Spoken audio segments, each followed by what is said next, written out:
So this article says white Illinois high school student whom listed his black classmate as a slave for sale gets off with counseling, probation, and community service. Okay, so this is crazy because what makes this really sad is that this wasn't just listed on a high school newspaper or on like a little paper and he sent it around to his classmates. No, it was a lot bigger than that. And so it says a white Illinois teenager has been disciplined nearly 2 years, so they waited to talk about this, after he listed his black schoolmate as a slave on a popular selling platform on Craigslist. So this is the Naperville Central High School student who has remained unnamed. See, they were protecting the identity of this student because he's a juvenile. And he was hit with 2 years probation, 100 hours of community service by a judge, Anthony Coco, after entering a guilty plea to 2 counts of felony hate crime and 1 count of misdemeanor disorderly conduct, DuPage County State's Attorney Robert B. Berlin said in a press release. And so here's the school, and this right here, it says slave for sale in Naperville. And basically it has what looks like a photo of the student that he had listed on Craigslist. So the judge, Coco, also ordered the young man to undergo any counseling that seemed fit because, they have must have been a mental issue that took place for him to do this. So hate crimes have no place in a civilized society and will not be tolerated regardless of the accused age, Berlin stated. That's true. So studies show that the victims of hate crimes can suffer from depression, increased anxiety, low self-esteem, insecurity, among other things. And so he continued, everyone deserves the right to feel safe and welcome in our communities, and my office will continue to charge and prosecute anyone regardless of the age of who engages in that type of behavior. So the ad showed the black student in what appeared to be a cafeteria under the word slave for sale, Naperville, with the caption, hard-working, thick, and he used the N-word slave for the low, and the way he said it was sort of in theatrics, for the low. It later went viral. Okay, so classmates approached the black student offering $1 to buy him. So other students at the school were participating in it, and he didn't even realize what he had been advertised in a hate ad. So I'll buy you for $1, said one student. So the victim's mother, Tamara Wallace, told local news on WLBT at the time that the 2 boys were once close friends, and this wasn't the first incident involving an unidentified young man. So it seemed like in a matter of one post, everything that I have taught my child about his skin color just seemed that it had diminished. So she told this to the reporter. So Wallace also wanted more to be done about the situation. So when I heard about it, I thought that the police should have called, she explained. So when the police heard about it, they felt like they should have been called. So shortly after the incident, Principal Bill Weebrick, I believe that's his name, or Weebrook, sent a letter to the parents informing them of the school that was aware of this racially insensitive electronic post and worked as quickly as possible to investigate that and address the situation with the students that were involved.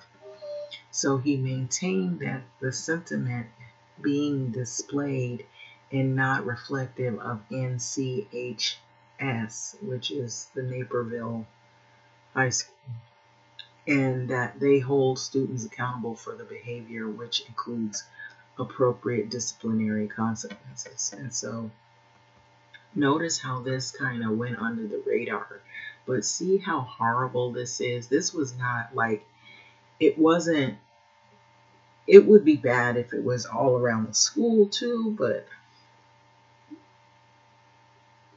this was Craigslist. This was not just at the school alone. This was like advertised not only at the school, high school students, two high school students, but to like a lot of people could have saw this, and this was really horrible. And so I think he should have probably gotten a lot more, but you know, like they say, he's a juvenile. So you notice how they were careful to not reveal the name of the student, and they were protecting his identity.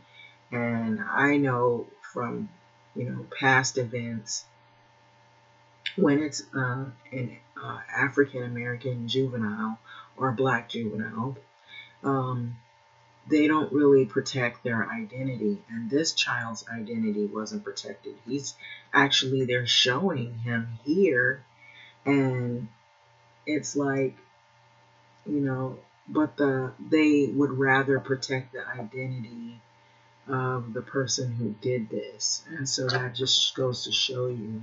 And so this person advertised this child all over Craigslist and all over his high school, and kids were approaching him asking to buy him for $1. And so this is really humiliating. So he'll probably always have this in his memory, and he'll never forget this. And it just goes to show you, here we are in the year of 2021 for this kind of thing.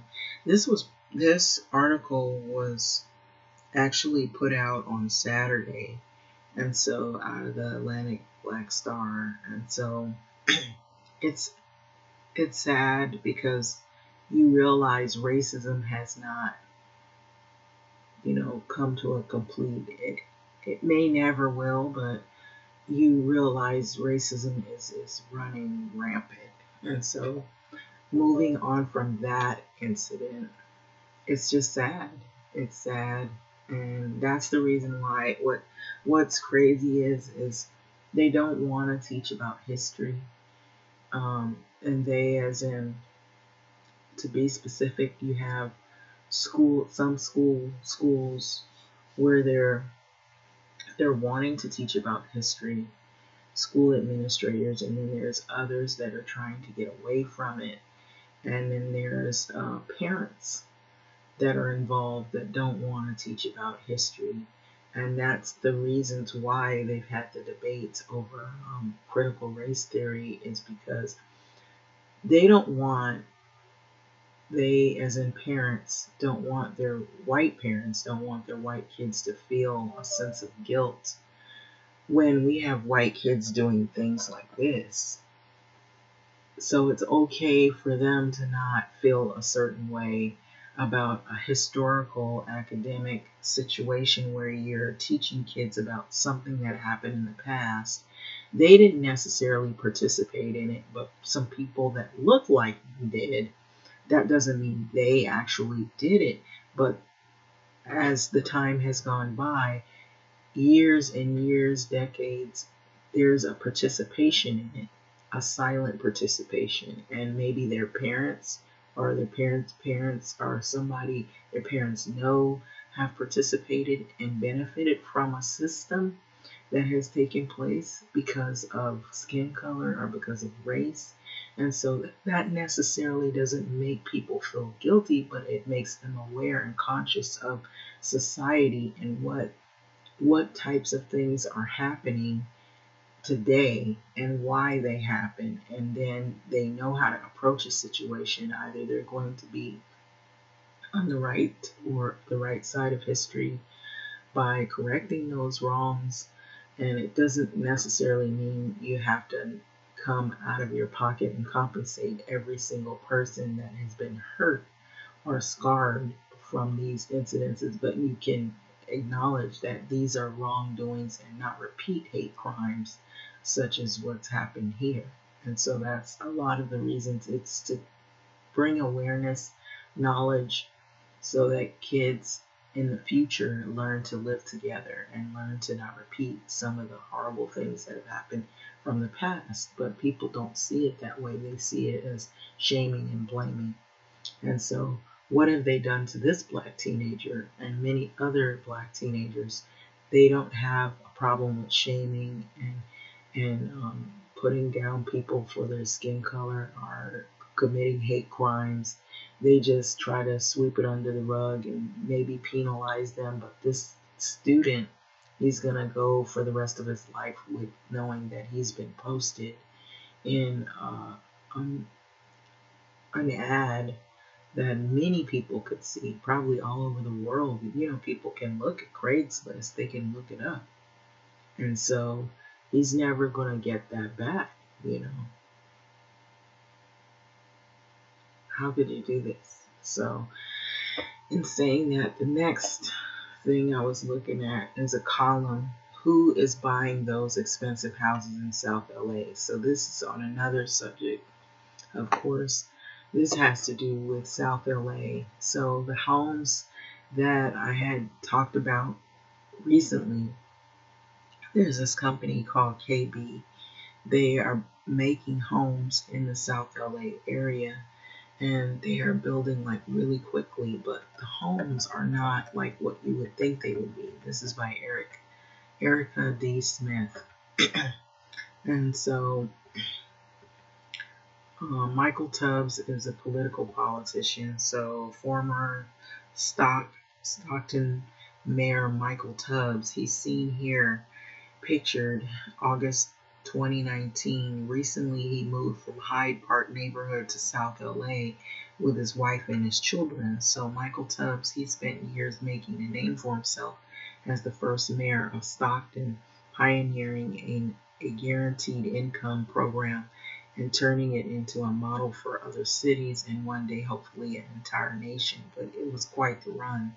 So after losing a bid for re-election last year, he and his wife Anna started thinking about their next chapter. So they wanted one thing of all above else is to live in a strong black community. So they did. What was a growing number of black families that can't do as the cost of housing continues to climb in South LA, they were able to move, and others are not so able to move. So they bought a house in a historically black neighborhood of Hyde Park. So it's just made sense to Tubb. He told me one recent morning, so we know that there's a chance our kids will be educated in a predominantly white setting. So we thought that, and we don't want their experience to always be the only or one of the few.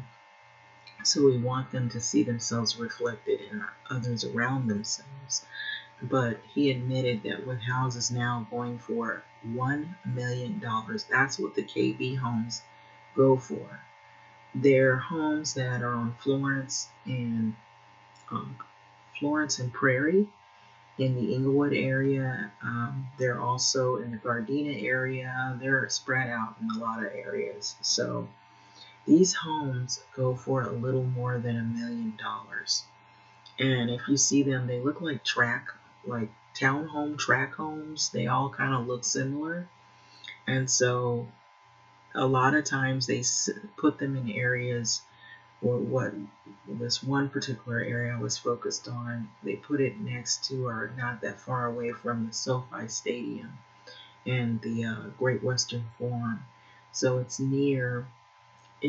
usually in LA, there's a lot of stadiums and there's a lot of sports arenas. And so if homes are being newly built, if they're close to any of those areas, then they price them according to the venues that they are located close to. And so these homes, these KB homes, are worth more than $1 million. And so it's not just the KB homes.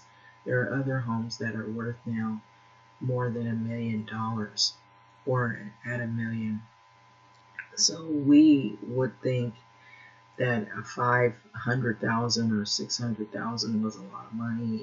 It's worse now. So um, it says moving to Hyde Park for us was a bit of a stretch. So it's a crazy thing to consider. So redlining, restrictive covenants created the black neighborhoods in South LA, and now most of these people, they can't even afford to buy or even rent there. And this is true. I thought this article was really true because the rents, just to rent an apartment, a 1 bedroom, is almost close to $2,000. It's under $2,000 in some places, but this is probably the area that's probably the cheapest. So if you move to Hollywood, if you move outside of South LA, it's a lot more expensive in other areas because, like, if you move over towards USC, they price your rent according to the historical neighborhoods that are close to USC because there's a historical society over there where some of those houses or those fourplexes or some of the duplexes are in an area where it's close and convenient to get to the university. And so it's the same for like when you're going and moving up towards UCLA.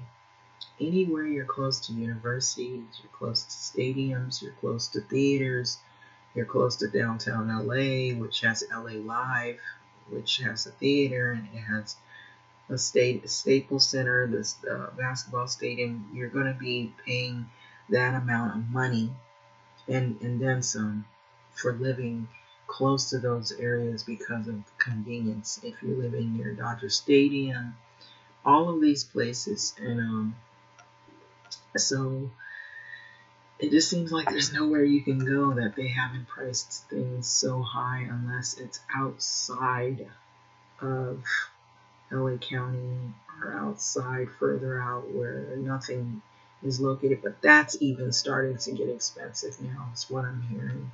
So go to any open house in South LA, black home buyers are few and far between. So, and yet it's only a generation ago that black parents were dragging their kids from South LA to San Fernando Valley for a better life, as my colleague Sandy Banks recounted in a recent column. So never mind that for decades those neighborhoods were notorious. They used to be all white. And so I grew up in Ohio, but also got dragged from a minority black suburb to a majority white suburb. And so it was like the other way around. Some of these neighborhoods already had white residents, but there's a history behind a lot of these neighborhoods where there was a whole era of white flight where they moved outside of these LA areas. And now I believe this is what I'm getting at. I believe the reason why a lot of the people are coming back to these areas and they're gentrifying it is because of climate change. And so they were living like further out in areas now that you hear there's fires, you hear there's flooding, or the weather patterns are really bad. If you own a home in those areas, it's riskier because your insurance, your homeowner's insurance, doesn't cover all of those natural disaster damages. And so they've been reading about all of this, I'm sure, and they've been up on what's going on.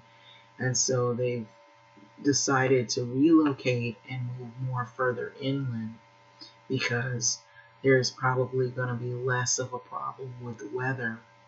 Not saying that there won't be weather issues, but there might be less of an issue rather than live out by the beach or living in the mountains or living in areas that have like heavy drought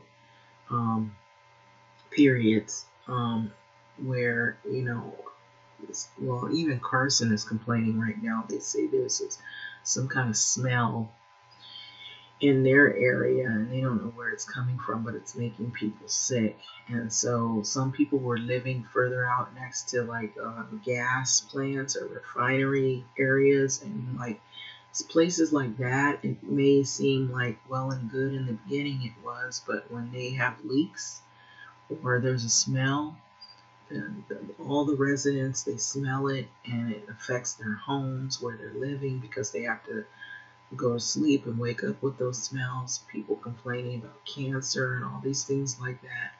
So they're trying to move inward where they're away from these areas, and it's pushing other people out who've always been pushed in here to begin with, and you've lived here mostly all your life. So it says, so now the changes in demographics have driven by gentrification. Okay, so it says that all anyone wants to talk about is an influx of white neighbors and the risk of losing South LA as a mecca of black culture. But I recently had a such conversation with Stacy Lewis, who is the head of Leimert Park Neighborhood Association.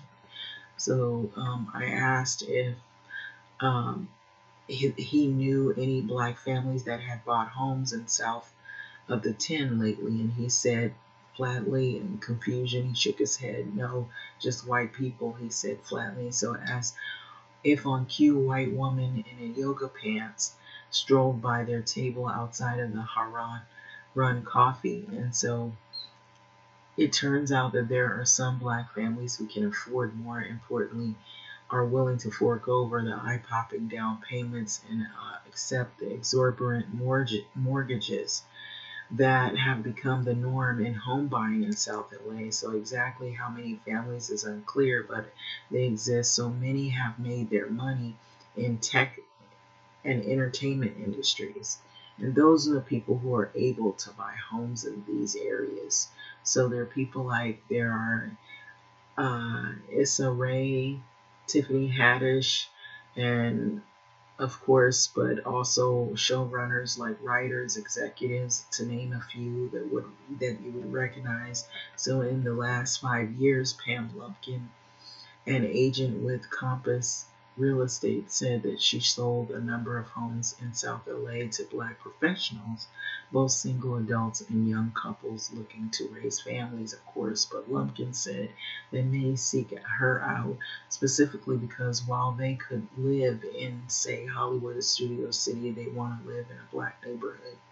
So I feel like there's some sort of awakening in the community, she said. So not just in my neighborhood community, but African American community as a whole. So we want to get back what we had before, but we don't want to lose that. So some have told her that the change, it was from last year, the reckoning of watching George Floyd get murdered by the Minneapolis police officer, Derek Chauvin. So others say that they are simply exhausted from the years of blatant in-your-face racism under the Trump administration. So our kids go into the schools where nobody looks like them. So teachers, administrators, all of that, said Lumpkin. So who lives in View Park? So we're feeling of security in the neighborhood that is nice. And so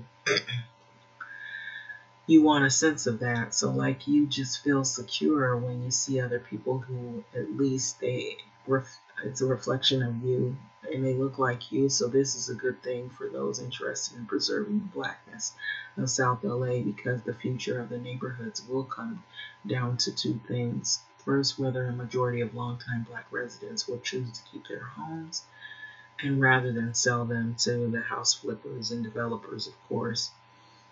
And second, whether black families who can't afford to live anywhere choose to buy homes in South LA. And so I believe South LA is one of the lesser expensive areas outside of Los Angeles. That's in my opinion. So home values are rising in South LA. Neighborhoods like View Park. And this is sort of like a glimpse of View Park area. And so if they do buy a South LA, whether they will act like gentrifiers or community stakeholders, It is the difference between the economic gentrification that now seems inevitable and cultural gentrification that is not. So Tubbs and his wife, with those questions, former mayor said that he went as far as to ask local elected officials whether his family would be seen as gentrifiers, whether would they undermine the efforts of the curb displacement. And so they said it's important that folks come in with a sense of ownership. He said nothing he is involved in with several local grassroots initiatives. So it's buying property and owning land. And so I think they also appreciated that it's me and my wife, and we look like the community. And so Michael and Clarissa Brooks, who recently bought a house in Ladera Heights after living in the Bay Area, still worry about gentrifiers, of course. But then again, they both grew up in Brooklyn. Back in Brooklyn, it was Brooklyn back then. And an unfortunate part about all of this is that I know that it's not attainable for all of us, said Clarissa, who works in a private practice as an attorney. And that was hard to reconcile, to be honest, because it's so nice to walk into a place where you don't have to feel different. So Michael, who works in the product management and Snapchat, agreed with his wife, adding mostly black neighborhoods feel like a warm blanket. By the way, Brooklyn used to feel like that, of course, but no one is crossing the street, no one's clutching their purse, no one is closing the door behind them before they get up to it, he said, so no one is doing that. So that's the reason why, despite all the angst over gentrification, Lumpkin is confident that more black families who can afford it and will buy homes in South LA will eventually do so. So why take your money and go elsewhere where you need to worry about who your next door neighbor is, worrying if they're going to act right or not. Yeah, so bring your money here, invest it here, and let's build our community. So this story appeared in the LA Times. So basically, it's like about preserving the communities, and these communities that at one time pushed us in these communities because people wanted to move out because they didn't want to live next to us. Now you see a shift. And so some people, fortunately, are trying to still preserve some of the areas in South LA because the rents and the home buying has gone up dramatically. So when he said $1 million, or they said $1 million, I actually looked up KB Homes, and KB Homes is a little more than $1 million. It's actually more than $1 million. And so I've looked at the homes. They don't look like they're worth $1 million. I'm sorry. I'm not trying to be judgmental in the sense that I'm trying to say, oh, those homes are ugly, but they all look alike. All the homes look alike, and they're not worth $1 million. I don't see where they're really worth $1 million. To me, they look like fancy luxury apartments, and you buy them, and they all look the same, and they're built on the same order. So if you ever want to look at KB Homes in Grace Park in LA County, if you just look up KB Homes, they have a listing, a website, and if you look at the homes, the ones over here that I saw, I saw the floor plan, I seen the people, that you don't really see very many people there because they just built the homes. And then when I did see anybody there, it didn't look like any of us. And I mean, it's more than $1 million. Who's going to spend that kind of money? But I didn't really think it was worth it. And, it's not like, to me, I don't think it's really a good investment. Because I don't see that you're going to be around long enough to pay something like that off unless you just make a whole lot of money. But I feel like it's a waste of money at the same time, from what I saw.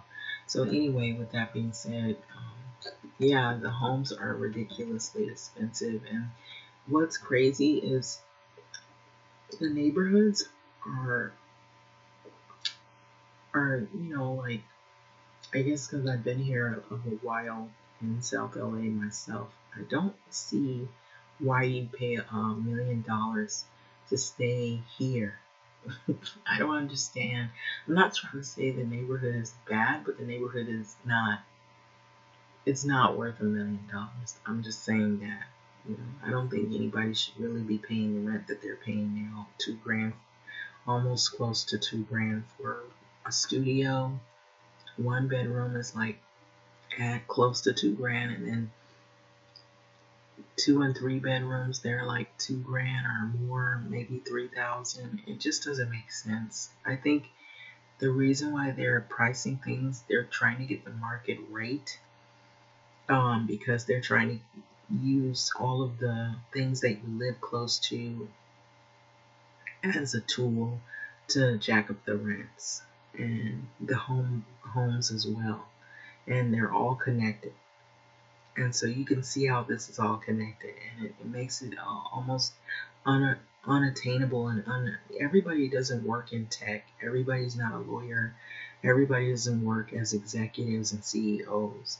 So I think it's unrealistic and it's unfair. And that's the reason why you see the growing numbers of homeless people, because you might just be making just enough to make the rent. And if one incident happens in your life that changes your life, it could be a medical event, or it could be some type of disaster that could happen in your life.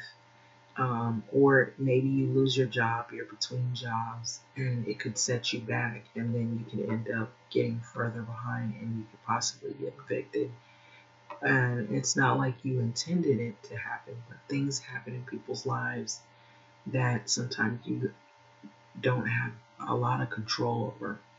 And so I'm thinking that's the reason why you see more and more homeless people also. That's another reason.